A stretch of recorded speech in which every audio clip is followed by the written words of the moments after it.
بسم اللہ الرحمن الرحیم۔ السلام علیکم۔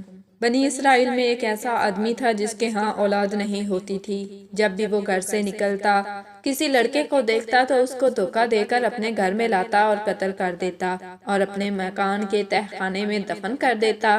اس کی بیوی اس کو اس کام سے منع کرتی لیکن وہ باز نہ آتا اور یہ کہتا کہ اگر اللہ تعالیٰ نے مجھ سے کسی چیز کا کوئی مواخذہ کرنا ہوتا تو ضرور اس وقت میرا مواخذہ کرتا جب میں نے فلاں کام اور گناہ کیے تھے۔ بیوی نے اس سے کہا کہ بے شک اللہ تعالیٰ تجھ کو چھوڑنے والا نہیں ہے اور ابھی تیری زندگی پوری نہیں ہوئی، جب تیری زندگی پوری ہو جائے گی وہ ضرور تجھے پکڑے گا۔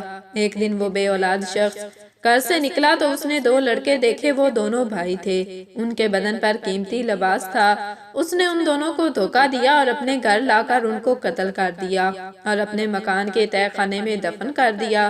کچھ دیر کے بعد ان لڑکوں کا باپ ان کی تلاش میں نکلا لیکن لڑکے نہ ملے، چنانچہ وہ بنی اسرائیل کے ایک نبی کی خدمت میں حاضر ہوا اور سارا واقعہ بیان کیا تو اللہ کے نبی علیہ السلام نے اس سے فرمایا کہ ان لڑکوں کا کوئی کھلونا ہے جس کے ساتھ وہ کھیلتے تھے؟ اس نے کہا ہاں، ان کا ایک چھوٹا سا کتے کا بچہ کھلونا تھا جس سے وہ کھیلا کرتے تھے۔ اللہ کے نبی علیہ السلام نے فرمایا اس کھلونے کو میرے پاس لاؤ۔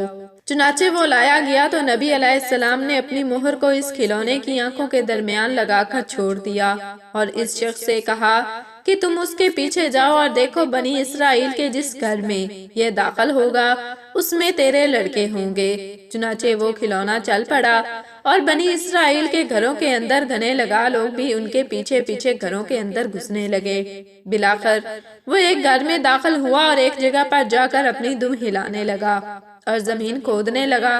لوگوں نے اس جگہ کو کھودا تو دیکھا کہ اس جگہ سے دونوں لڑکوں کی لاشیں ملی جو کہ قتل کیے گئے تھے۔ پھر لوگوں نے نبی علیہ السلام کو اس بات کی خبر دی اور مجرم کو پیش کیا تو آپ علیہ السلام نے اس کو سولی پر لٹکانے کا حکم دیا۔ جب اس کو سولی دی جانے لگی تو اس کی بیوی اس کے پاس آئی اور اس کو کہنے لگی کیا میں تجھ کو اس کام سے نہیں ڈراتی تھی اور تجھ کو نہیں کہتی تھی کہ بے شک اللہ تجھ کو نہیں چھوڑے گا اور تیری زندگی کا عرصہ پورا ہو چکا ہے اور اللہ ہر چیز پر قادر ہے۔